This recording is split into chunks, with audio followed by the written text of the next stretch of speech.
Amen. Nous rendons gloire à Dieu pour ce moment qu'il nous a permis. C'est un culte de célébration. Amen. Que Dieu bénisse Papa Tia et Maman Tia. Amen. Que Dieu bénisse chaque personne ici présente. Que sa grâce et sa faveur demeurent avec nous. Amen. Nous sommes des enfants de Dieu et nous sommes conduits par l'Esprit de Dieu. Avec Dieu, ce n'est pas ce que nous voyons avec les yeux physiques, mais les yeux de l'Esprit, c'est la foi. Amen. Nous sommes plus conscients des réalités physiques que spirituelles, alors que nous sommes des esprits. Mais nous ignorons notre nature d'esprit. Amen. Et nous sommes plus focalisés sur les choses qui sont d'ordre physique. Donc, si je regarde physiquement, il n'y a pas de monde. Amen. Amen. Les chaises sont vides. Mais vous savez que Dieu est spirituel, Dieu est esprit.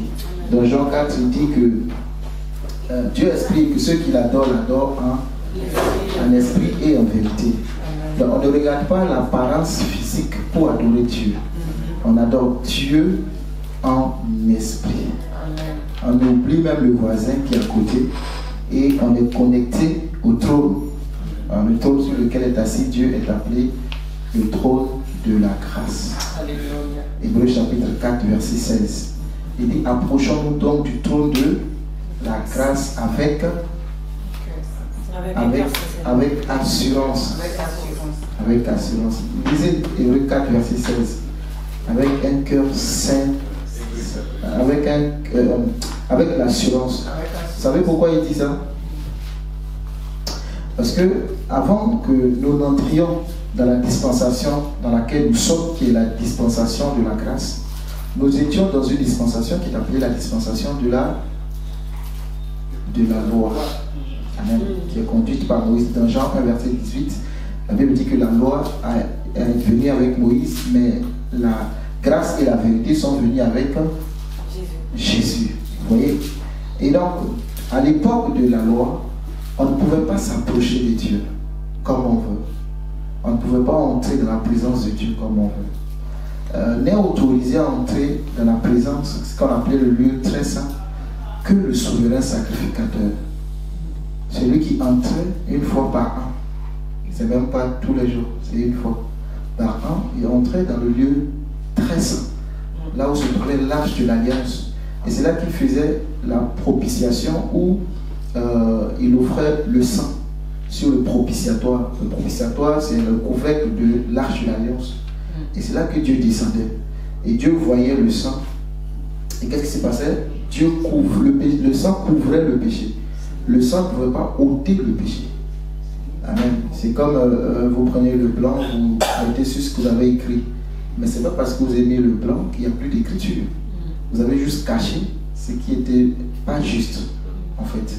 Mais quand Jésus vient dans la dispensation de la grâce, il ne vient pas avec le blanc pour cacher ce qui est sale, mais il vient carrément ôter, enlever, comme s'il donnait une nouvelle feuille pour que tu recopies, comme à l'examen.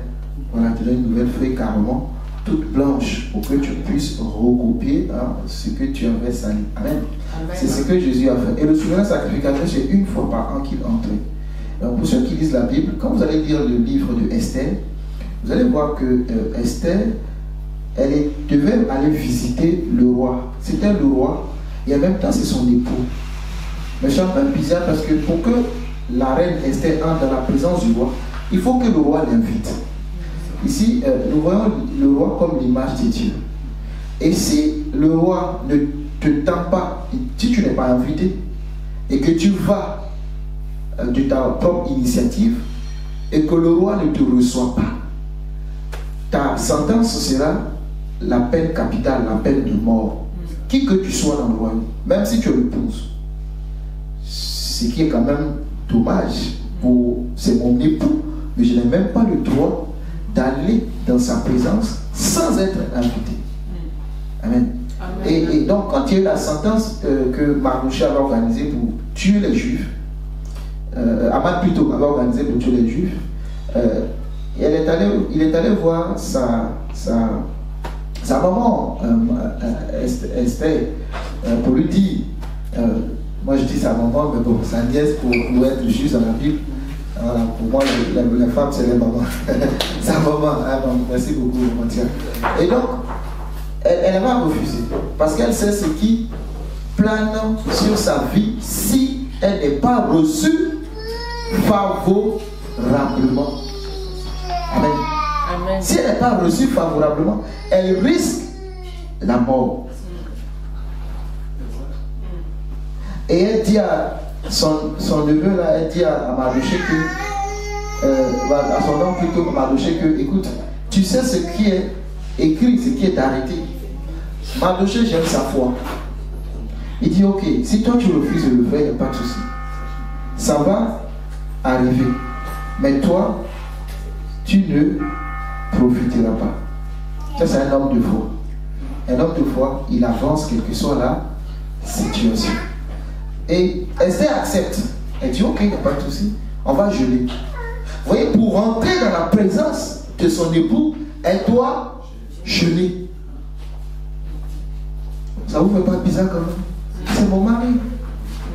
Mais pour entrer dans sa présence, il faut que je jeûne. Et elle jeûne 3 jours. Hein, souvent on entend dire le jeûne d'Esther. Je fais le jeûne d'Esther. Esther n'a pas jeûné parce qu'elle avait envie de jeûner. Non. S'il y avait autre solution, elle n'aurait pas fait le jeûne. Elle a jeûné parce qu'il y avait la menace de mort qui planait sur elle et sur tout son peuple. Quand je vois des gens qui font des jeûnes d'Esther, je pose souvent la question, est-ce qu'il y a la mort qui plane quelque part? Amen. Alors, je fais le jeûne d'Esther. Je connais une soeur, elle jeûne d'Esther au point où 3 jours, déjà tu es malade et tu fais jeûne d'Esther. Je dis, mais qu'est-ce qui ne va pas? Hein, Dieu n'écoute pas, hein, peut-être que Dieu va entendre. Je dis, mais il faut lire les Écritures, hein. Tu vas mourir, hein, tu vas aller avoir d'enterrer avant ton âge, avant ton temps. Amen. Amen. Elle était toute malade. Bon, tu as fini le jeûne, tu as eu ta réponse. Tu es toujours dans le même problème. Amen. Il faut comprendre les choses. Dans la dispensation dans laquelle on ne fonctionne pas comme nous si nous sommes sous la loi. Amen. Ça, c'est le temps de la loi. Esther doit jeûner. Elle ne jeûne pas parce qu'elle a envie. Elle jeûne parce qu'il y a la mort qui plane. Si elle n'est pas reçue, c'est la mort. Donc elle jeûne pour influencer le règne spirituel. Là où les décisions se prennent. Amen. Amen. Elle jeûne. Quand on jeûne, on ne change pas le cœur de Dieu. Aucun jeûne n'incline le cœur de Dieu. Non. Le jeûne change l'atmosphère spirituelle. Donc, c'est dans cette instance-là que les grandes décisions sont prises. Donc, elle ne peut pas y participer, mais par le jeûne, elle peut influencer la sphère dans laquelle ces décisions sont prises. Et elle jeûne avec son peuple.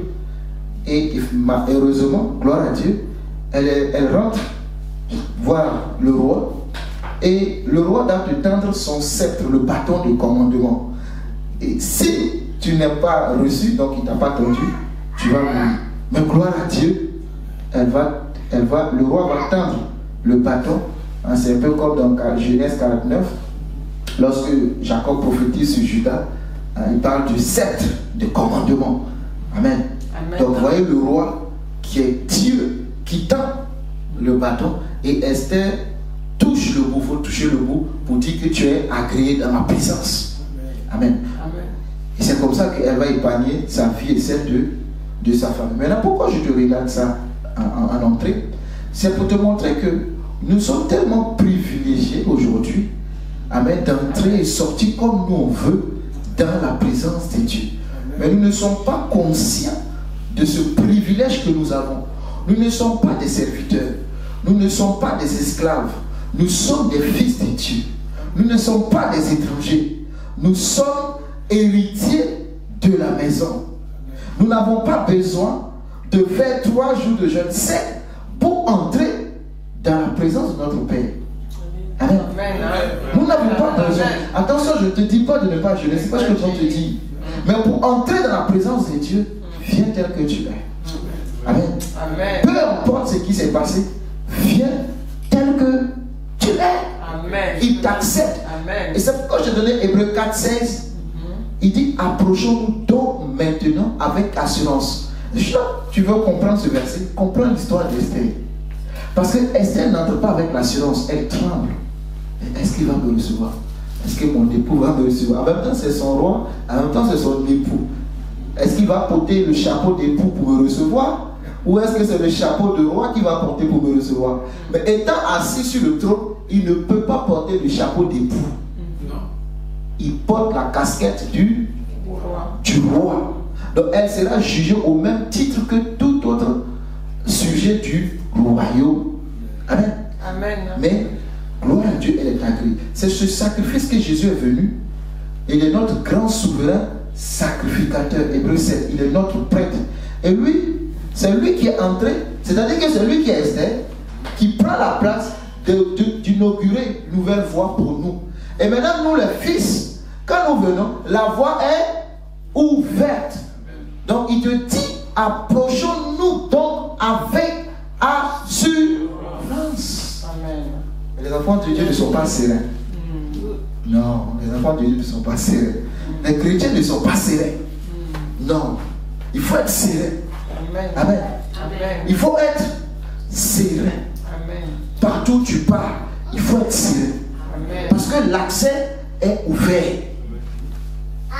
Alléluia. Amen. Va avec la sérénité. Ne crains pas.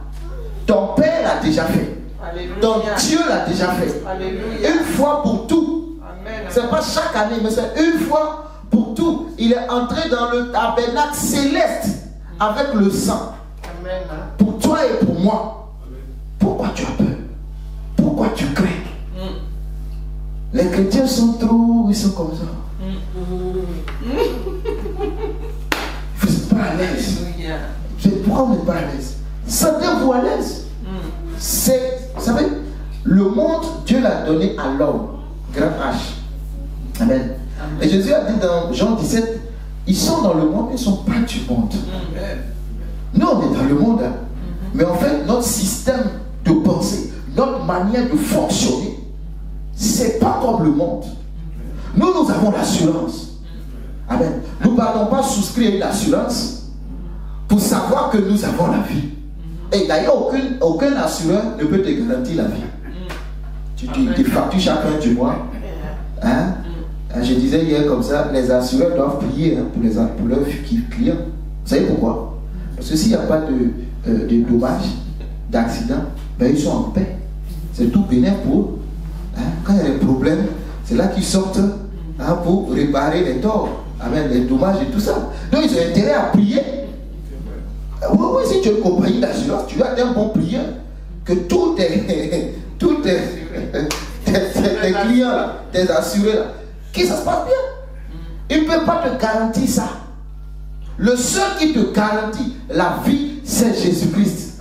Tu peux avoir l'assurance tout risque, l'assurance que tu veux, la meilleure au monde, toute option, tout. Mais si la mort frappe à ta porte, il ne lit pas l'assureur.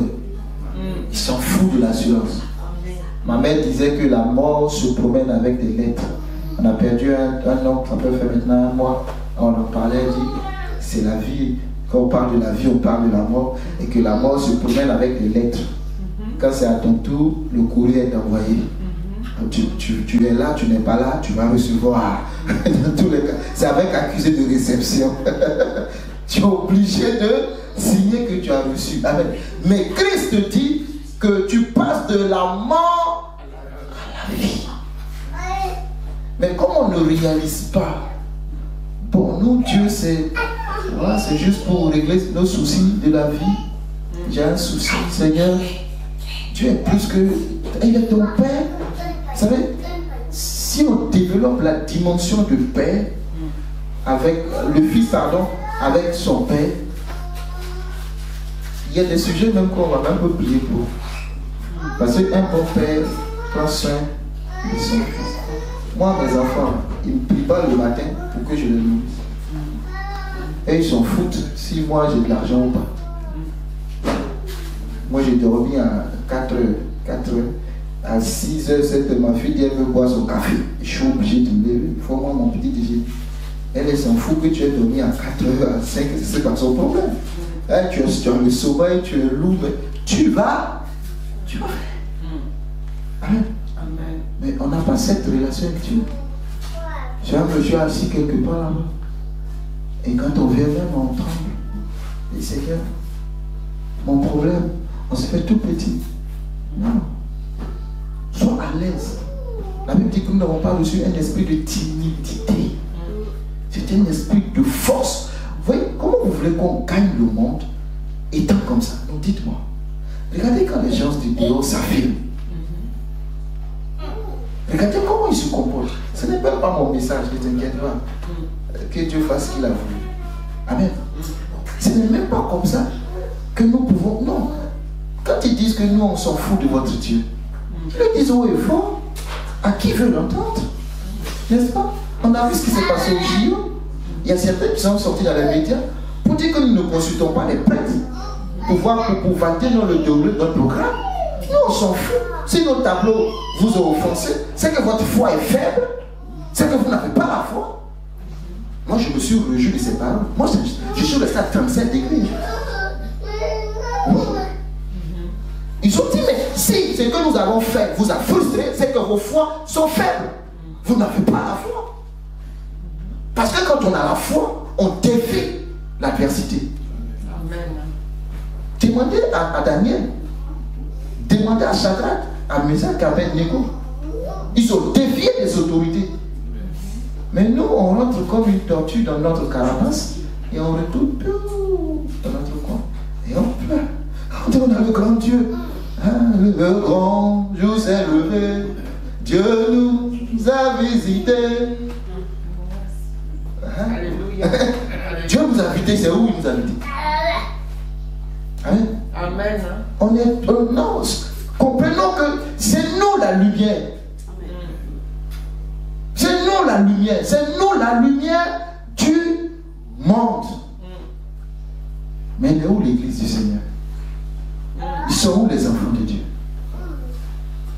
Les enfants de Dieu sont résumés à demander, Seigneur, tu vois, voilà, Seigneur, tu vois. Mais Dieu, c'est pas pour ça qu'on est chrétien. Non, on n'est pas chrétien pour ça. On n'est pas chrétien pour venir s'asseoir, taper les mains, chanter et puis ça s'arrête là. Amen. Dieu nous appelle à impacter, à dominer. Genèse chapitre 1.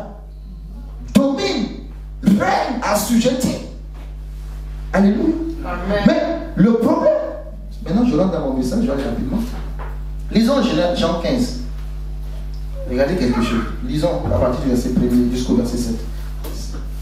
Jean 15. Je suis le vrai cep. Qui veut lire? Je suis le vrai cep et mon père est le vigneron. Tout sarment qui est à moi et qui ne porte pas de fruits, il le retranche. Ça commence mal. Hein? Amen. Tout sarment qui est en moi, amen, et qui ne porte pas de fruits, je le retranche. On continue. Tout sarment qui porte du fruit, il les monte. C'est normal. Si vous avez fait des champs, vous savez que, par exemple, le champ de cacao, vous arrivez, qu'il y a des feuilles mortes, des branches, vous enlevez. Pourquoi? Pour laisser passer l'air, circuler l'air, pour qu'on ait des cabosses bien. C'est comme ça. Le bananier, vous enlevez les branches mortes, vous taillez, voilà, vous mettez de l'engrais autour. Mais il a dit que si vous occupez inutilement la terre, on va te délasser. Ça ne sert à rien d'occuper inutilement la terre. Et quelque part dans Luc, il dit vous êtes des serviteurs inutiles. Si vous faites ce que votre maître vous commande de faire, en quoi est-ce que vous êtes des serviteurs auto? Vous êtes des serviteurs inutiles. Amen. Amen. Donc si nous ne portons pas de fruits, il dit qu'il nous coupe.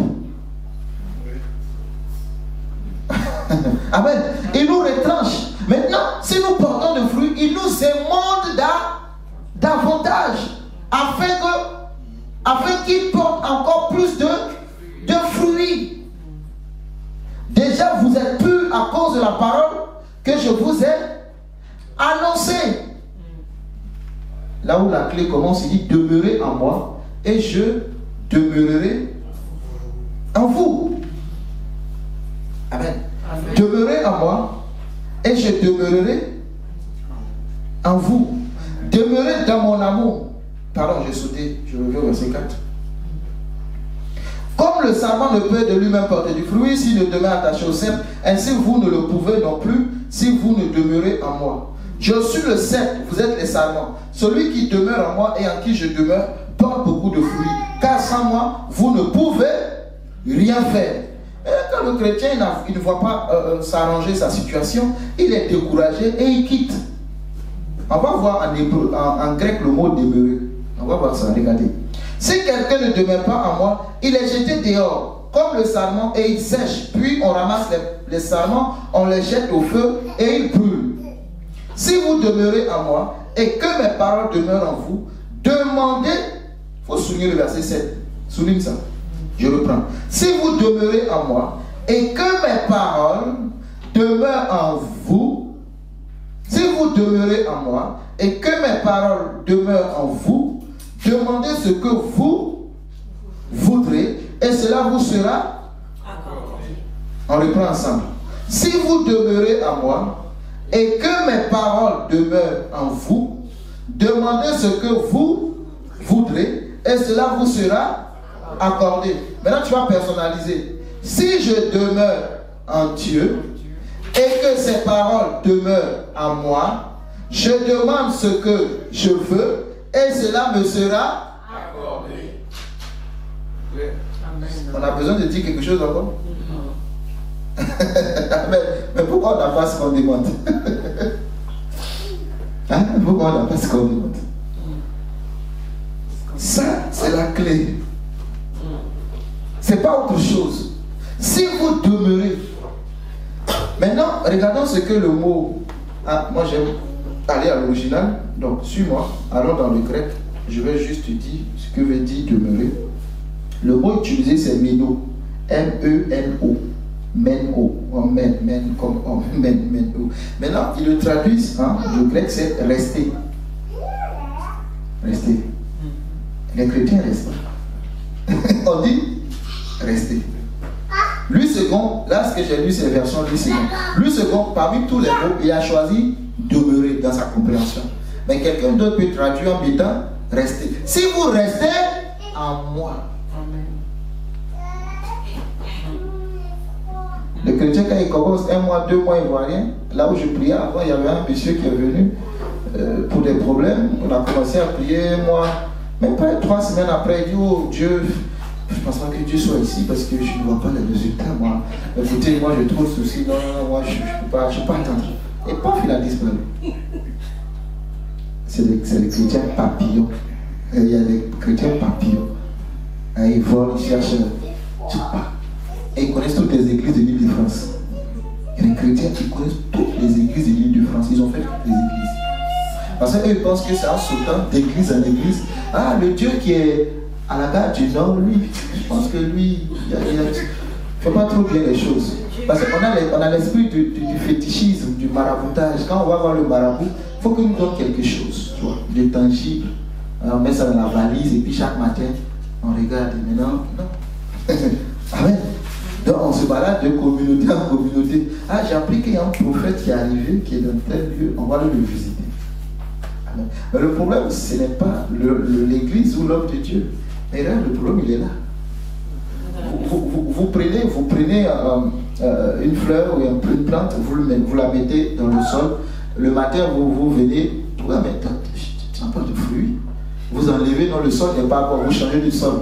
Vous mettez encore dans un autre sol. C'est pas... Et puis vous voyez votre voisin,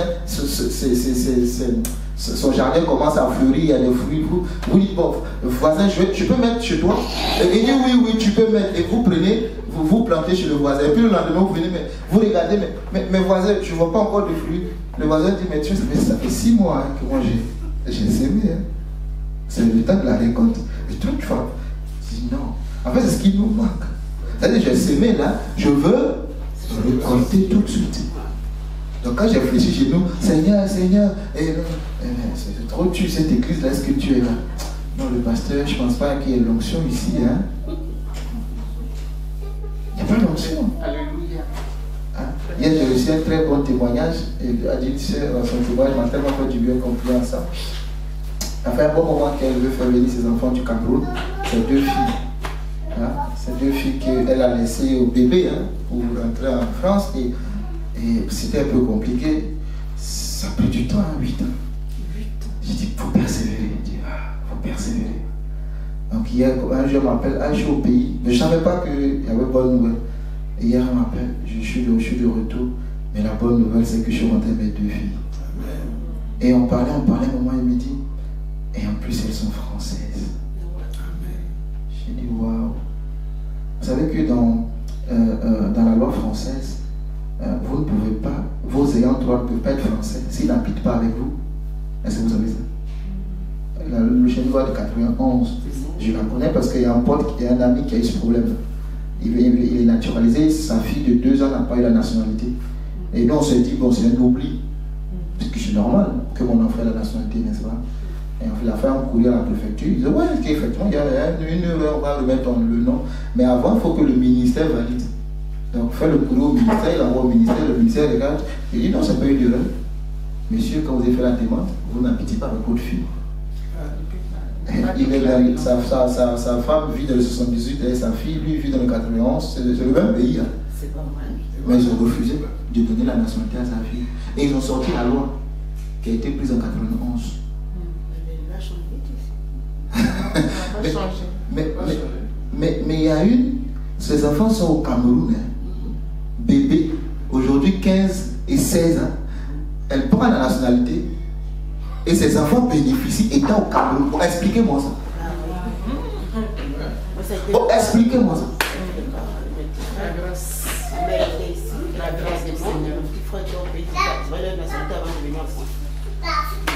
C'est celui qui est ici, les autres. Leur expliquer les choses. C'est la même loi. Pourquoi elle ne s'applique pas pour tout le monde? Amen. Pourquoi elle ne s'applique pas pour tout le monde? Elle doit s'appliquer pour tout le monde. Et quand tu es dans ton dossier, on dit vous êtes dans le monde, mais vous n'êtes pas du monde. Et le problème c'est que nous sommes conscients des réalités de ce monde, mais pas conscients des réalités de notre royaume. C'est ça le problème. Donc quand je traite mes affaires, je le traite en fonction des réalités de ce monde. C'est vrai, la loi dit, la loi dit, la loi dit. Mais quand j'arrive dans mon royaume, j'ai un passeport diplomatique. Alléluia. Il n'y a plus de frontières. Amen. C'est que vous comprenez. Il n'y a pas de frontières. Jésus dit, celui qui est né de nouveau, il est comme le vent. Qui arrête le vent? Dis-moi, tu peux arrêter le vent? Non. Lisez Jean chapitre 3, il a parlé à Nicodème. Il est comme le vent. On ne sait d'où il vient, ni où il va. On n'entend que le bruit. Ça, c'est le témoignage.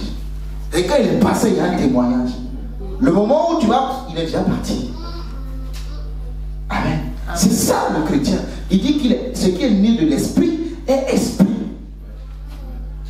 Ce qui est né de l'esprit est esprit. Tu es né de l'esprit, mais on est conscient des réalités physiques. On n'est pas conscient de notre état en tant qu'esprit. Et que nous sommes dans un royaume comme un ambassadeur. L'ambassadeur du Cameroun en France, il ne gère pas les affaires en faveur de la France.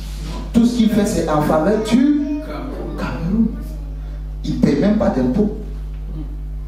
C'est l'État camerounais qui le prend en charge. Maintenant, Dieu dit, toi, tu es ambassadeur dans ce monde.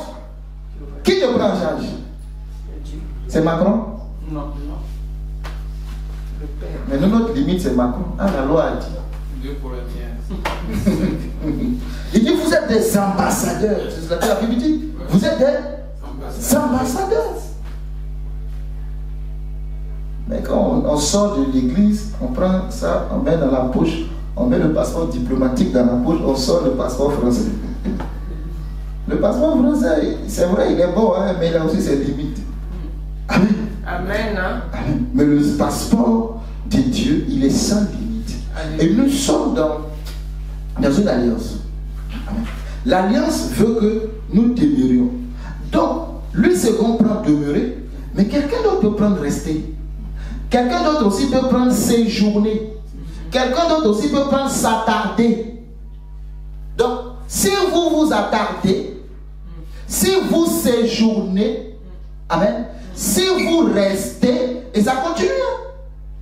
Ne pas partir, continuer à être présent. Donc, demeurer aussi veut dire continuer à être présent. Ça veut dire je suis là. L'autre, ça veut dire je suis là. L'autre, ça veut dire encore je suis là. Je ne vois pas, mais je suis là.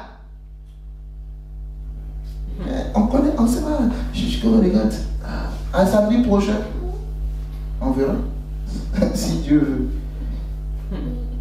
Si Dieu veut. Si Dieu veut. Mais Dieu veut déjà. Amen. Amen. On se cache trop sur cette formule-là. Si Dieu veut. Dieu veut. Mais est-ce que toi tu veux?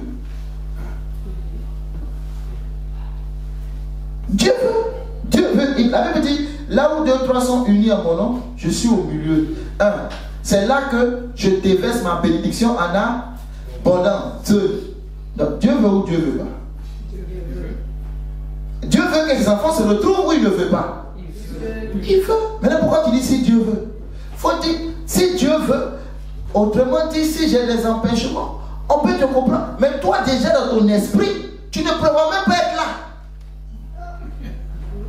C'est-à-dire qu'il n'y a rien d'abord, mais toi tu as déjà prévu de ne pas être là. Et tu dis si Dieu veut. Bon, comme tu ne veux pas, ben, il y aura d'autres propositions qui vont être faites.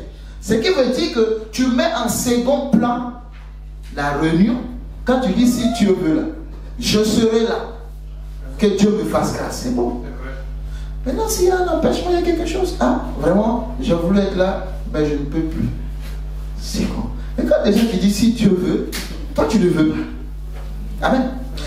Mais il dit continuer à être présent. Ensuite, être retenu. Garder continuellement. Amen. Continuer à être. Ne pas périr. Durer, endurer. Tout ça sont des synonymes. Hein? Souvent, je cours dans le grec. Pour quand tu veux comprendre mieux la pensée. Voilà. Continuer à être présent. Durer, virgule, endurer. Vivre, ou sinon survivre. Amen. C'est compliqué. C'est compliqué, c'est dur. Mais vous êtes attachés. C'est pas pour rien qu'il a commencé à dire je suis le seul et le serment en prenant un arbre avec les branches. Parce qu'en réalité, là, la branche ne peut pas porter de fruits. Il n'y a aucune branche tu trouveras comme ça avec de fruits. Sauf si on vient de la sectionner. Tout de suite là, tu ne veux pas de fruits. Mais sinon, pour qu'elle porte de fruits, il faut qu'elle reste attachée. Qu'est-ce qui nourrit la branche? C'est la sève. Maintenant, qui fabrique la sève? C'est tout un processus. Ça part des racines. Les racines ne sont pas visibles. Et les racines puisent les sels minéraux et l'eau dans le sol, n'est-ce pas?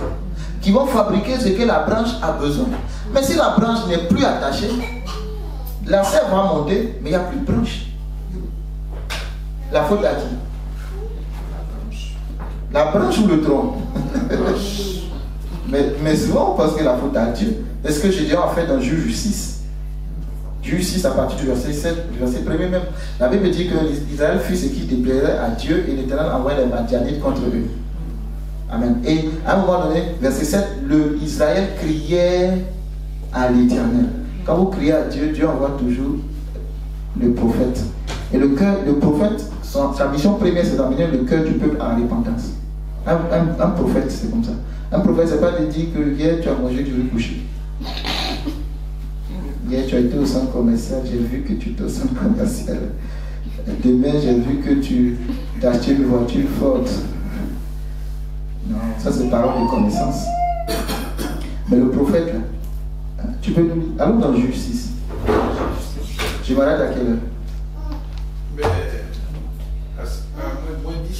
Ok, merci. Juge 6. L'histoire de Gédéon. Lis verset 7. Oui, 6. Après on revient et puis on va aller pour conclure. Alors, à part ça, j'ai le verset? Verset. Bon, va prendre le verset premier, comme ça on va se rappeler de l'histoire. Les enfants d'Israël. Oui. Je lis la parole.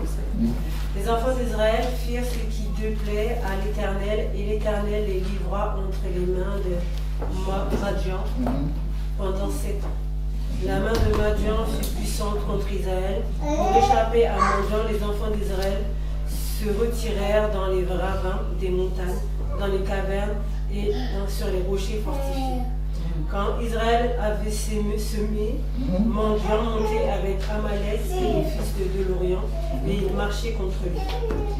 Il campait en face de lui, détruisait les productions de pays jusqu'à vers Gaza et ne laissait en Israël ni vivre, ni brebis, ni bœuf, ni âne. Car ils montaient avec leurs troupeaux et leurs tentes et arrivaient comme une multitude de sauterelles. Ils étaient innombrables, eux, leurs chameaux, et ils venaient dans les pays pour les ravager. Israël fut très malheureux à cause de Madian, et les enfants d'Israël crièrent à l'Éternel. Lorsque les enfants d'Israël crièrent à l'Éternel au sujet de Madian, l'Éternel envoya un prophète aux enfants d'Israël et leur dit: Ainsi parle l'Éternel, le Dieu d'Israël, je vous ai fait monter d'Égypte et je vous ai fait sortir de la maison de servitude. Je vous ai délivré de la main des Égyptiens et de la main de tous ceux qui opprimaient. Je les ai chassés devant vous et je vous ai donné leur pays. Je vous ai dit: je suis l'Éternel, votre Dieu. Vous ne craindrez point les dieux des Amoréens dans le pays desquels vous habitez, mais vous n'avez point écouté ma voix. Point, merci. Vous n'avez point écouté ma voix. Quand Madian les chicotait, ils se sont rappelés de Dieu. Verset 7. Les enfants d'Israël criaient à l'Éternel au sujet de Madian. Qui Dieu envoie? La solution? La réponse de Dieu, c'était quoi? Un prophète. Et qu'est-ce que le prophète a dit? Il a rappelé à Israël les accords qu'ils avaient signés, les traités de paix. Vous obéissez, je respecte ma part, vous respectez votre part. Vous n'avez pas respecté votre part. Or, je vous ai dit, si vous ne respectez pas votre part, vous serez esclaves, ennemis. Amen. J'amènerai les autres nations contre vous. Ce n'est pas le diable qui les combat. Hein. C'est Dieu lui-même qui les combat. Vous ne verrez jamais, au grand jamais, dans l'histoire d'Israël, le diable est en train de les combattre. C'est toujours Dieu qui les combattait. C'est Dieu. Qu'est-ce qu'il est en train de dire là? Comment ça Dieu combat? C'est Dieu. Il les met à l'épreuve. C'est des accords. C'est des accords. Dans une alliance, chacun fait sa part. Amen. Dans l'alliance, il y a la réciprocité, la notion de réciprocité. Dans l'alliance, je te défends. C'est comme les traités que les nations avaient signés, les accords de paix et tout ça. Si je suis en guerre, tu viens, hein, tu es mon allié pour me défendre. C'est des accords. Tu ne fais pas ta part, ben, et Dieu a dit clairement, si vous n'obéissez pas, Deutéronome chapitre 28, il a dit quoi? Si tu obéis à la voix de l'Éternel ton Dieu et tu mets en pratique tout ce que je te prescris aujourd'hui, il a cité, tu seras à la tête et non la queue. Tu domineras sur les nations. Tu auras la supériorité. Mais il arrive au verset 15, il dit, si vous n'écoutez pas la voix de l'Éternel votre Dieu, et si vous ne mettez pas en pratique les lois qu'il vous donne aujourd'hui, vous serez... Vous voyez, maintenant c'est la malédiction. Moi je ne dis pas, hein, si tu veux. On va citer maintenant la malédiction. Donc c'est clair. Donc eux, le prophète vient rappeler, je vous ai dit de ne pas craindre ces nations-là. Mais vous n'avez point écouté ma voix. Autrement dit, Jean 15, vous n'êtes pas resté stable. Vous n'êtes pas attaché à moi. Vous n'avez pas continué à être présent dans ma parole. Amen. Amen. Oui. Vous n'avez pas enduré. Vous n'avez pas survécu. On peut remplacer tout. Tous ces synonymes-là. Conséquence, ils sont en train d'être malmenés par les Madianites. Et maintenant, Dieu envoie un prophète. Le prophète n'est pas venu dire, oh, je te écoute, ainsi par l'Éternel, je vois la délivrance qui arrive. Vous allez sortir vainqueur contre les Madianites. Non, non, non. Il a d'abord parlé à leur cœur en rappelant la parole. C'est ça le rôle du prophète. Le rôle premier du prophète. Et maintenant, ils vont se détourner de leur mauvaise voie. Et c'est en ce moment-là, verset 11, puis vint l'ange Donc c'est événement chronologique. Puis vient l'ange de l'Éternel et s'assit sous le téléphone de Franck, et qui appartenait à Joas dans la famille d'Abizé. Gédéon, son fils, partait du froment oppresseur pour le mettre à l'abri de Madian. L'ange de l'Éternel lui apparut et lui dit, l'Éternel est avec toi, voyant héros. Gédéon lui dit, ah mon Seigneur, si l'Éternel est avec nous, pourquoi toutes ces choses nous sont-elles arrivées? Où sont les prodiges que nos pères nous racontaient quand ils disaient, l'Éternel nous a-t-il pas fait monter hors d'Égypte? Maintenant l'Éternel nous abandonne. Qui a abandonné son camarade? C'est le premier qui sont abandonnés. Ah, mais Gédéon dit, l'Éternel nous a Abandonnés. Ah, Dieu m'a oublié, Dieu m'a abandonné. Non, Dieu est là. L'Éternel nous abandonne. Et il nous livre entre les mains de Madian. Gédéon est conscient que ce n'est pas Satan.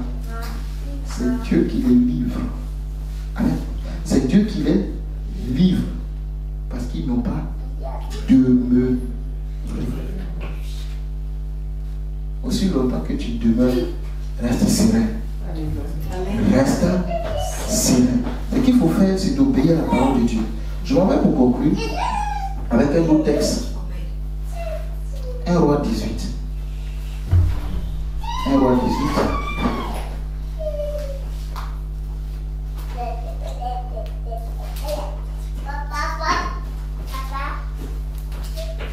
Un roi 17 d'abord. Élie le Tishbite, l'un des habitants de Galade, dit à Akab, l'Éternel est vivant, le Dieu d'Israël, dont je suis le serviteur. Il n'y aura ces années si ni rosée ni pluie, sinon à ma parole. Donc Élie ferme le ciel. Qui ne connaît pas l'histoire? Qui ne connaît pas?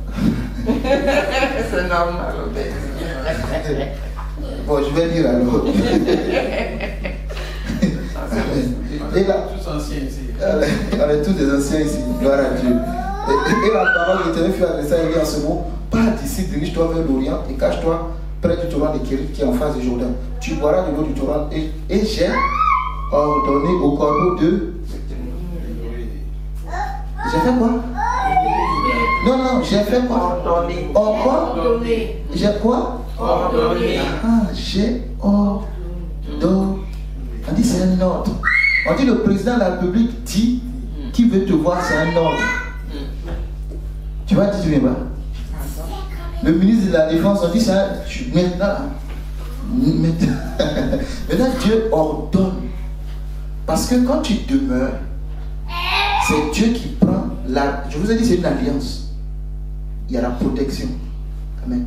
Dans l'alliance, il y a la fidélité dans l'alliance. C'est comme le mariage. Il y a la fidélité. La fidélité, ce n'est pas parce que je suis fidèle que ma femme doit être fidèle. Ou bien parce que ma femme est fidèle que je suis fidèle. Non. Ma fidélité est liée aux paroles d'engagement, en fait, que j'ai données devant le maire, devant la famille. C'est ça ma fidélité. Oui. Donc Dieu étant en alliance avec Élie, c'est lui qui envoie Élie fermer le ciel. Il se doit de nourrir Élie. Et donc, comme Dieu se doit de nourrir Élie, qu'est-ce qu'il fait? Il va ordonner à des corbeaux. Hey. C'est pas le traiteur. Des corbeaux, même pas la colombe, des corbeaux. Les corbeaux sont des charognards. Ils ne sont pas représentatifs du royaume. Et le corbeau vient le matin avec le pain et la viande, le soir avec le pain et la viande. C'est-à-dire le corbeau, qu'il veut ou pas, il doit visiter Élie. Quand j'ai donné ma vie à Jésus, on partait évangéliser. Il y avait un pasteur, souvent il disait, j'ai mon corbeau, c'est des quartiers des riches là. J'ai mon corbeau quelque part. Moi je ne comprenais pas le langage. Il dit, j'ai un corbeau là, on va aller visiter mon corbeau. Maintenant c'est le corbeau qui te visite. Et c'est pas ça. Amen, amen. Et lui, on va visiter le corbeau. C'est plus tard, j'ai compris. Le corbeau, c'est celui qui pourvoit. Regarde, le corbeau pourvoit aux besoins de Élie en nourriture. Amen. Amen. Et Élie est nourri le matin et le soir. Bon, il peut faire jeûne, mais entre midi et 2, il fait le jeûne. Il va méditer, il va prier. Mais le matin, il mange, le petit déjeuner, le soir, il mange. Qui a ordonné? C'est l'Éternel. Parce que Élie est en alliance avec Dieu. C'est Dieu qui envoie Élie. Qui t'envoie? Qui t'a envoyé? C'est ça la question. Qui t'a envoyé fermer le ciel? Et si par l'Éternel, sinon ma parole, je ferme le ciel. Il faut le fermer. Ferme le ciel, tu vas comprendre. Alléluia. Maintenant, la Bible dit, l'eau du terrain des Kérib t'arrive et les corbeaux ne viennent plus. Ah, ça commence à chauffer. Mais Seigneur, où est le corbeau? Le corbeau ne vient plus. Élie se lève un bon matin, il attend tout. Élie ne priait pas pour que le corbeau vienne. Hein. Donc quand il se lève le matin, c'est comme le boulanger, tu sais qu'il va venir livrer ton pain, ta baguette. Tu as signé un contrat, chaque matin tu déposes ma baguette. Donc quand toi tu sors que tu ne vois pas la baguette, ça fait bizarre quand même. Ou bien je n'ai pas renouvelé mon abonnement, toi je regarde. Mais tout était renouvelé, hein. Mais le boulanger n'est pas passé. Comment tu réagis? Tu commences à t'empêter. Allô, tu es où? Amen. Élie est là, il dit, mais attends, le corbeau ne vient pas aujourd'hui. Souvent le corbeau ne vient pas. Hein. Tu t'attends le matin, tu dis, mais le corbeau doit venir. Et le corbeau ne vient pas. Et maintenant, quand tu n'as pas la foi, tu commences à paniquer. Quand tu n'as pas la foi, tu n'es pas serein. Mais ton ventre commence à te réclamer ses droits. Il est 10 heures, le corbeau n'est pas venu. Il est 11 heures, le corbeau n'est pas venu. Ah, le Seigneur, je savais que l'histoire de Dieu là, c'était bizarre. Et il dit, comme ça, votre Dieu. Amen. Si c'est comme ça, votre Dieu là, non, moi je préfère abandonner. Parce que le corbeau n'est pas venu aujourd'hui. Toi, tu veux partir. Demeure. N'oublie pas ce verset, Jean 15, verset 7. Mais toi, tu veux déjà partir. Pasteur, non, aujourd'hui, la soeur ne te voit plus. Pasteur, c'est compliqué. Oh. Qu'est-ce qui est compliqué? Depuis là, je ne vois plus le corbeau. Amen. Le corbeau vient. Vous savez, c'est Dieu qui est derrière. Maintenant, pourquoi le corbeau ne vient pas? En fait, il ne faut pas paniquer. Parce que si le corbeau ne vient plus, c'est qu'il y a une autre solution. Dieu n'est pas figé. Dieu, la Bible dit, l'Esprit de Dieu se mouvait au-dessus des eaux. Genèse chapitre 1. L'Esprit de Dieu se mouvait. Dieu bouge, Dieu n'est pas figé. Dieu, il fonctionne avec des saisons. Maintenant, Dieu ferme le ciel parce qu'il veut régler ses comptes avec son peuple. Ça, c'est un. Dieu envoie le corbeau ne vient plus parce qu'il y a une femme là qui s'appelle la veuve. On ne donne pas son nom, hein, on dit qu'elle s'appelle la veuve de Sarepta.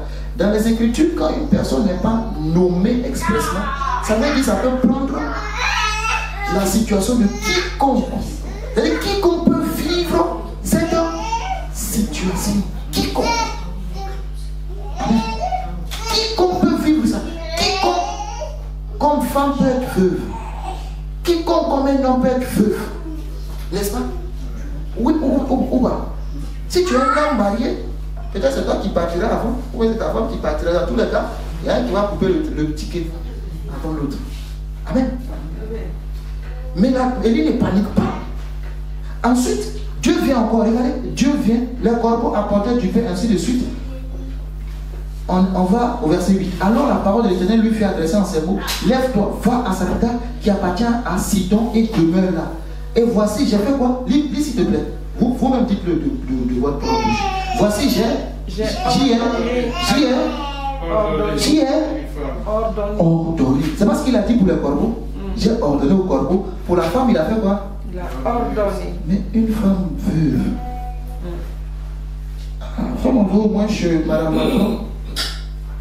Ou bien, au moins chez Madame Macron, je sais que la table sera bien garnie, mais une veuve qui est en train de lutter, prendre un peu de bois pour aller faire un peu de gâteau pour manger avec son fils. C'est vers ce monsieur, cette dame-là, que Dieu envoie Élie le prophète. Imaginez-vous si on était à notre époque. Qu'est-ce qu'on aurait dit du prophète? Qu'est-ce qu'on aurait dit du prophète? C'est beaucoup.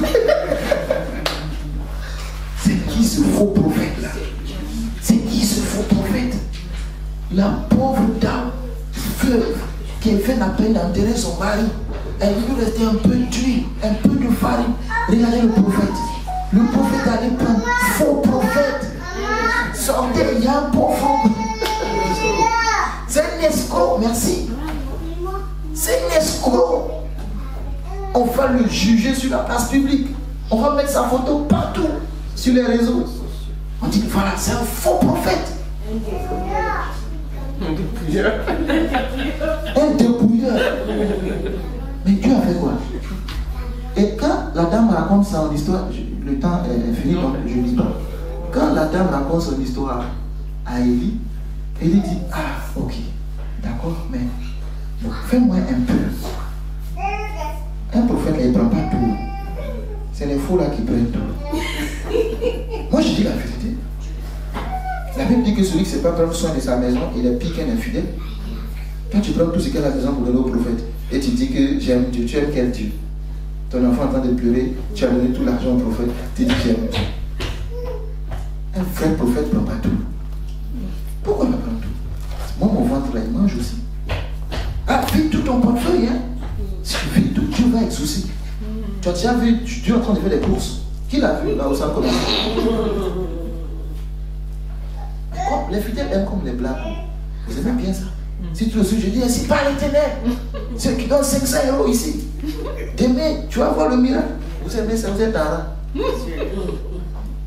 Mais on dit de demeurer dans la parole. C'est là le miracle. Mais comme la parole là, c'est comme la graine qu'on met en terre, ça prend du temps. Ça prend du temps, pasteur. Nous, on ne peut pas attendre tout ça. Ça prend du temps. Moi, je vais me maintenant. Il faut dire de patienter dans la parole. Je ne peux pas. Mais la dame reste. Elle écoute Élie. La Bible dit, elle fit selon la parole de Élie. Mais ce n'est pas Élie qui parle, c'est l'Éternel. La dame fait comme Élie l'a ordonné. Va me chercher, je te prie, un peu d'eau, que je vois ainsi de suite, ainsi de suite. Et ensuite de suite, prépare-moi d'abord avec cela un petit gâteau et tu me l'apporteras. Ainsi de suite, je saute. Hein. Et enfin, la farine, la Bible, maintenant je vais au verset 15. Elle alla et fit selon. C'est ce que je voulais. Elle a fait quoi? Verset 15. Elle fit selon la parole de Élie. Élie lui fait selon la parole de Dieu et la dame fait selon la parole de Élie. Donc la dame fait selon la parole de Dieu. Parce que c'est Dieu qui parle à Élie. Elle n'a pas vu le miracle. Est-ce qu'elle n'a pas vu le miracle? Elle a vu le miracle. Parce que l'homme de Dieu est resté. L'homme de Dieu est resté. Et pour terminer, il lui a voulu ouvrir le ciel. Il a prié combien de fois? Ouvrir le ciel, il y a prié combien de fois? Combien? Il y a un nombre. 1, 2, 3, 4, 5, 6, 7. Il y a prié 7 fois. Pour fermer le ciel, il a prié combien de fois? Pour fermer le ciel, il a prié combien de fois? Oui. Prier, il a parlé combien de fois pour fermer le ciel? 1 roi 17. Combien? C'est toujours le chiffre de 7. Non. Une seule fois. Une seule fois. Et pour ouvrir le ciel, il a prié combien de fois? 7 fois, je viens de dire. Pour gâter, c'est facile. Hein? Mais pour arranger. C'est-à-dire pour fermer le ciel, elle est venue ainsi par l'Éternel. Sinon, ma parole, le ciel ferme, donc pouf, le ciel s'est fermé. Pour ouvrir le ciel, il s'est mis à gémir. Une fois, 2 fois, 3 fois, 4 fois. Il demeure 5 fois, 6 fois. C'est la 7e fois. 7, c'est le chiffre de Dieu. C'est là que le ciel s'est ouvert. Que le ciel s'ouvre sur vos vies dans le nom de Jésus-Christ. Restez attachés et demeurez. Et vous verrez la main de Dieu agir. Ne regardez pas, il n'a pas lui, n'est pas venu. Ça, c'est pas ton problème. Toi, concentre-toi sur Dieu. Prends de ses nouvelles, appelle-le, encourage-le, fortifie-le. Mais toi, demeure. Si tu es fidèle dans les moindres choses, dans les petites choses, tu te confieras de plus grandes. Si tu ne peux pas gérer 2 personnes que Dieu t'a données, ne t'attends pas à 10 000 personnes. Amen. Mais je prie que le ciel qui s'est ouvert à la 7e fois dans la vie de Élie s'ouvre dans vos vies dans le nom puissant de Jésus. Le Seigneur sait ce que vous cherchez. Amen.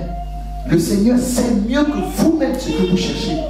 Que le Seigneur vous réponde favorablement. Il a envoyé Élie vers cette dame. Cette dame était dans la détresse. C'était son dernier repas. Le jour de la mort est devenu le jour de la vie. Elle disait, je vais mourir, c'est mon dernier repas. Dieu a dit, tu ne mourras pas. C'est pourquoi, en cette nouvelle saison, c'est la rentrée. Je prie aussi, dans le nom puissant de Jésus-Christ, que tout ce qui te concerne retrouve la vie. C'est ton dernier repas, c'est ton dernier vie, c'est ton dernier, tout est dernier chez toi. C'est la dernière solution. Mais que l'Éternel pourvoie ton besoin dans le nom puissant de Jésus. Là où tu es parti et tu as échoué, je prie que tu repartes et que tu reviennes les mains pleines dans le nom puissant de Jésus-Christ de Nazareth. Que l'huile coule dans ta maison, que la famille ne manque pas au nom de Jésus. Que l'Éternel ordonne à toutes celles et ceux qui sont mandatés pour t'accompagner dans ta destinée de te rejoindre dans le nom puissant de Jésus. Je prie que le ciel te fasse des connexions divines, des connexions surnaturelles dans le nom puissant de Jésus-Christ. Soyez bénis et soyez complets au nom de Jésus. Amen. Spécifique. On va prier, sinon on va prier Amen dans le nom de Jésus-Christ. Que l'Éternel nous fasse cette grâce de rester attachés. Ce n'est pas facile, surtout quand les vents contraires souffrent. Quand on passe dans les zones de turbulence, c'est difficile. On est tenté d'aller voir ailleurs, comme Abraham l'a fait avec sa femme Sarah. Pendant la marche, la promesse n'arrivait pas à s'accomplir. L'enfant n'arrivait pas. Sarah a dit à son mari, j'ai ma servante Agar, essaye avec elle. Peut-être que de par elle, nous aurons des enfants. Mais ce n'est pas la voie de Dieu. Ce n'est pas la volonté de Dieu. Amen. Que Dieu nous permette de rester stable. Amen, dans le nom de Jésus. Le chrétien est une personne stable sur les choses qui bougent. Les choses bougent, le monde bouge. Mais nous restons stables en Christ. Nous sommes comme un navire qui est attaché à l'ancre. Nous ne bougeons pas tant que l'ordre n'a pas été donné. Dans le nom puissant de Jésus. Seigneur, tu reconnais chacun de nous dans les moindres détails. Tu sais ce qui fait nos inquiétudes. Ce qui fait même que certains, dans leur nuit, pleurent, versent des larmes. Éternel, tu les as mis. Crie vers toi. Le peuple a crié vers toi. Dans Jésus 7, nous l'avons lu. Tu as envoyé un prophète. Et l'ange de l'Éternel est venu. Je veux prier que l'ange de l'Éternel apparaisse dans la vie de quelqu'un. Dans le nom puissant de Jésus-Christ. Que l'ange de Dieu se révèle à quelqu'un. L'Éternel lui-même se manifestera dans ta vie. Dans le nom puissant de Jésus-Christ. Que les portes qui sont fermées s'ouvrent devant toi. Il donne les clés afin que tu ouvres ces portes. Ce qui te manque, qui t'oriente dans le nom de Jésus. Qu'il ouvre tes yeux, que tu vois la solution. Il a ouvert les yeux de Agar dans le désert. Agar voulait de l'eau pour son fils. Mais Dieu ne lui a pas donné une goutte. Il lui a donné un puits. Il a donné une source intarissable. Je prie le ciel qui ne te donne pas d'être une bénédiction. Non, moi je veux que tu deviennes une source de bénédiction. Au nom de Jésus-Christ, que l'Éternel te branche là où il faut, qu'il te connecte là où il faut. Au nom de Jésus, que dans ton milieu professionnel, que l'Éternel te connecte dans le nom puissant de Jésus-Christ de Nazareth. Que l'Éternel ordonne à tes pas d'être dans ces sentiers dans le nom de Jésus-Christ. Si tu t'es retrouvé hors de sa volonté, qui te ramène. Le psalmiste a dit, sonde-moi, éprouve-moi et vois mon cœur. Que l'Éternel qui connaît nos cœurs nous ramène dans le nom puissant de Jésus-Christ de Nazareth. Dans le nom puissant de Jésus-Christ de Nazareth. S'il y a des entités au second ciel, c'est là-bas que règne Satan et des entités démoniaques. Que l'Éternel envoie l'ange de Dieu combattre pour toi dans le nom puissant de Jésus. Tout ce qui est résistance, tout ce qui est empêchement, que cela soit brisé au nom puissant de Jésus-Christ. Je prie que tu puisses dans cette saison entrer dans une nouvelle dimension. Que tu migres à un autre niveau dans le nom puissant de Jésus. Que ton intimité, ta relation avec Christ puisse prendre encore une nouvelle dimension. Que tu montes comme un aigle pour posséder les portes de tes ennemis dans le nom puissant de Jésus. L'Éternel a accordé la victoire à Abraham dans Genèse 15, Genèse 14, contre les 5 rois. La Bible dit, il livra ses ennemis entre ses mains. Que Dieu livre tes ennemis entre tes mains dans le nom puissant de Jésus-Christ. Que Dieu livre tes ennemis entre tes mains dans le nom puissant de Jésus-Christ de Nazareth. Je prie que l'onction brise le joug qui te résiste dans le nom puissant de Christ de Jésus. Si le corbeau ne vient plus, sache que la saison a changé. C'est parce que Dieu t'a rendu source de bénédiction. Élie n'est pas allé chez la dame pour manger. Élie est parti chez la dame pour la bénir. La dame attendait une solution et Dieu a utilisé Élie pour la bénir. En réalité, Élie, la dame plutôt avait plus besoin de Élie qu'Élie n'avait besoin de la dame. Parce que Dieu peut susciter n'importe qui pour bénir Élie. Mais la dame, la seule connexion qui lui restait, c'était Élie. Que Dieu te connecte. Que Dieu te connecte. Que Dieu te connecte. Que Dieu te connecte. Que Dieu te favorise dans le nom puissant de Jésus-Christ. Que Dieu te connecte et que Dieu te favorise dans le nom puissant de Jésus-Christ de Nazareth. Merci Seigneur. Pour m'arrêter, je veux prier que si tu as un problème de santé physique, que l'Éternel te guérisse. La Bible dit de guérir les malades. C'est pourquoi en vertu du pouvoir et de l'autorité que Christ nous a conféré, nous déclarons que tu es guéri au nom de Jésus. De la tête aux pieds, que tu sois restauré au nom puissant de Jésus. Que tes organes vitaux reçoivent la santé au nom puissant de Jésus. Que le sang de Christ te purifie au nom puissant de Jésus contre tout virus et toute contamination. En cette saison dans laquelle nous sommes, nous allons bientôt entrer dans l'eau froide. Je prie qu'aucune maladie de cette saison n'atteigne ta maison au nom puissant de Jésus. Dans l'alliance, il y a la protection. Job était protégé par Dieu. C'est pourquoi Satan ne pouvait rien faire sans l'accord de Dieu. Garde la foi parce que tu es protégé en Dieu. Seigneur, merci pour ce ministère. Nous savons que ce n'est qu'un départ. Tout début n'est jamais facile. Mais lorsque, Seigneur, l'avion va décoller, Seigneur, il deviendra inarrêtable au nom de Jésus. Et il atteindra la bonne destination. Que toutes les âmes et les vies que tu as prévues, fais entrer dans cette bergerie. Amène-les toi-même dans le nom puissant de Jésus. Fortifie ton serviteur et ta servante. Seigneur, tu connais le cœur éternel. Nous sommes des humains. Il arrive le découragement. On a envie de laisser tomber. On a envie d'abandonner. La trahison, Seigneur. Et tu connais le cœur de tout et chacun. Mais fortifie-les. Bénis-les, Seigneur. Je sais qu'ils ne le font pas pour eux-mêmes. Mais leur descendance en bénéficiera. Au nom de Jésus-Christ. Tu as dit, je bénirai jusqu'à la 1000e génération de ceux qui me craignent. Après eux, leur descendance en bénéficiera dans le nom de Jésus. Garde-les dans le creux du ténèbre au nom de Jésus, afin que tout ce que tu as prévu puisse s'accomplir au nom de Christ Jésus. Amen. Amen.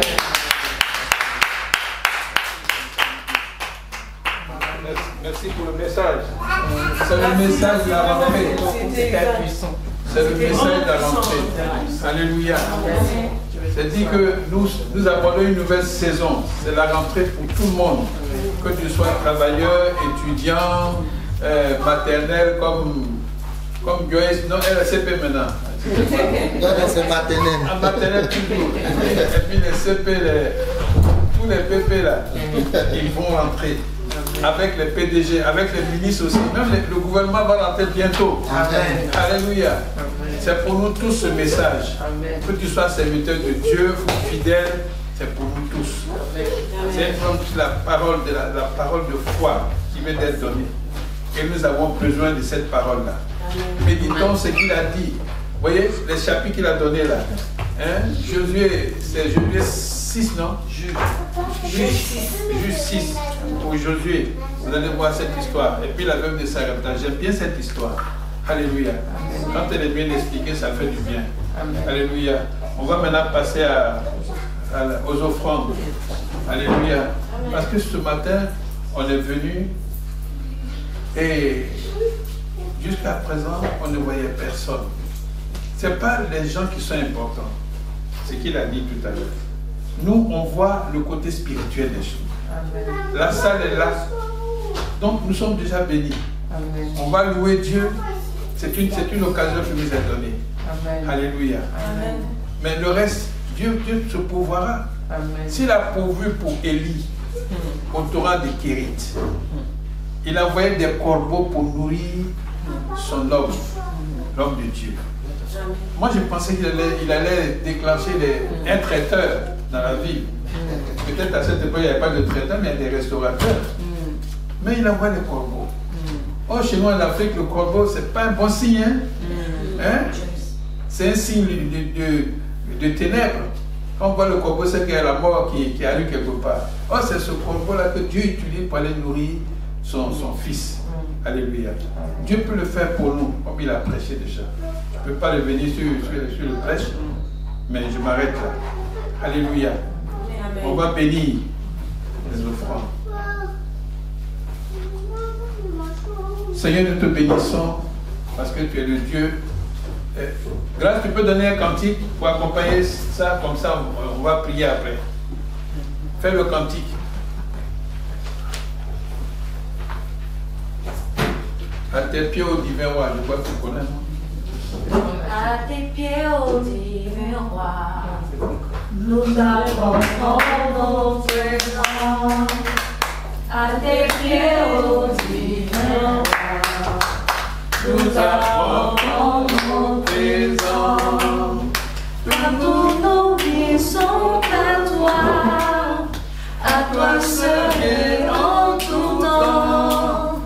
Voici, voici nos présents, bénis-les, ô Jésus, car tous nos biens sont à toi seul et en tout temps. Voici, voici nos présents, bénis-les, ô Jésus, bénis-les, ô Jésus, bénis-les, ô Jésus. Accepte-les, ô Jésus. Seigneur, voici nos présents, nos offrandes. Bénis-les. Bénis les mains qui ont donné, fortifie-les surtout. Et que rien ne manque dans la maison de chacun de tes enfants.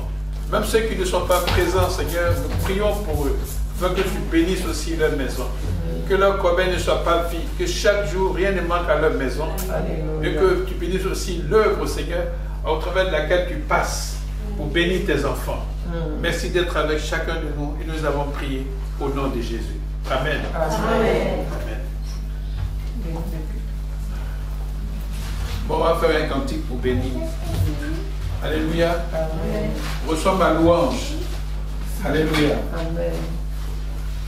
Pour tes bontés dans ma vie et ta grâce infinie. Reçois ma louange.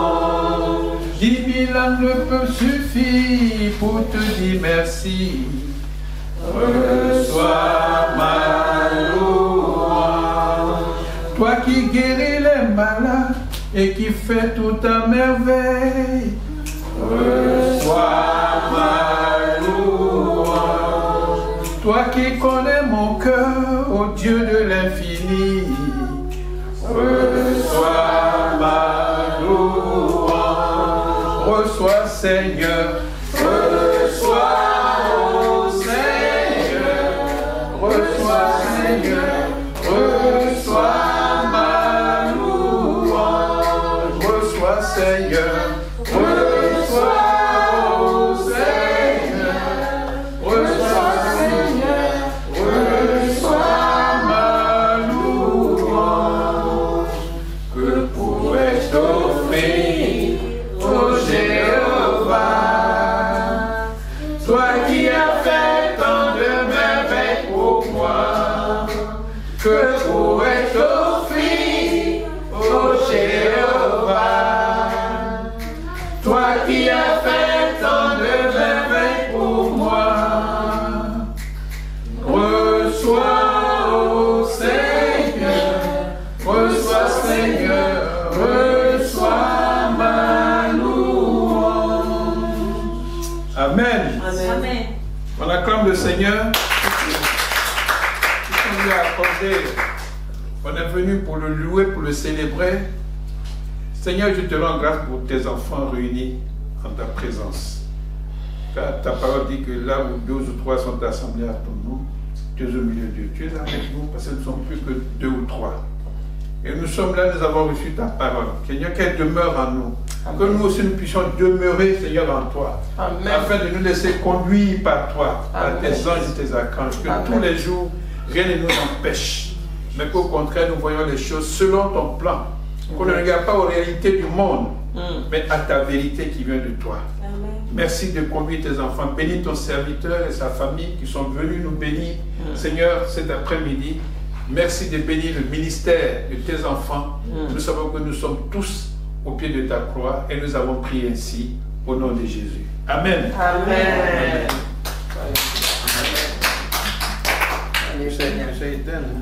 Amen. Alléluia. Donc maintenant, On a fini le culte. Sois béni.